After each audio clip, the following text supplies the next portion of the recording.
অবশেষে নিজেদের বিরল ও সেরা গোয়েন্দা ড্রোন বিধ্বস্ত হওয়ার কথা নিশ্চিত করল যুক্তরাষ্ট্র। পারস্য উপসাগরে নিজেদের অন্যতম দামি ও আধুনিক একটি ড্রোন হারিয়েছে মার্কিন নৌবাহিনী। গত 9 এপ্রিল MQ-4C ট্রাইটন মডেলের এই ড্রোন বিধ্বস্ত হয় বলে গত মঙ্গলবার নৌবাহিনীর সেফটি কমান্ডের এক প্রতিবেদনে জানানো হয়েছে।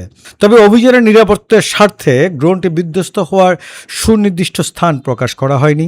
Flight tracking website flight radar 24 এর তথ্য বলেছে, ওই দিন ড্রোনটি ইতালির সিগোনেলা নৌঘাঁটি থেকে উড়ার পর পারস্য উপসাগরের উপর নিখোঁজ হয়। এটি হরমুজ প্রণালীর উপর দিয়ে উড়ার সময় হঠাৎ রাডার থেকে বিচ্ছিন্ন হয়ে যায়।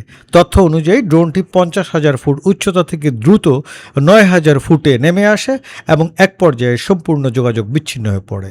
ফ্লাইট ডাটায় দেখা যায় উড়ার সময় ড্রোনটি 7400 সংকেত পাঠাচ্ছিল, যার অর্থ ড্রোনটির সঙ্গে গ্রাউন্ড কন্ট্রোল বা চালকের যোগাযোগ বিচ্ছিন্ন হয়ে যায়।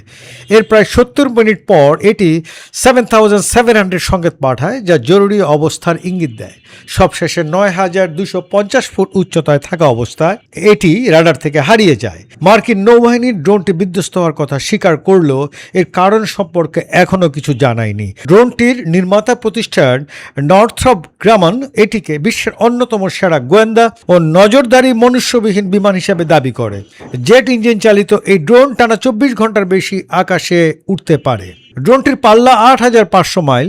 এটি যুক্তরাষ্ট্রের নৌবাহিনীর কাছে থাকা সবচেয়ে বিরল বিমানগুলির একটি। এর মাত্র 20টি এই পর্যন্ত তৈরি করা হয়েছে। প্রতিটি ড্রোনের মূল্য প্রায় $24 কোটি, যা বাংলাদেশি মুদ্রায় প্রায় 2800 কোটি টাকা, যা একটি 35C স্টিলথ যুদ্ধ বিমানের দামের দ্বিগুণের চেয়েও বেশি।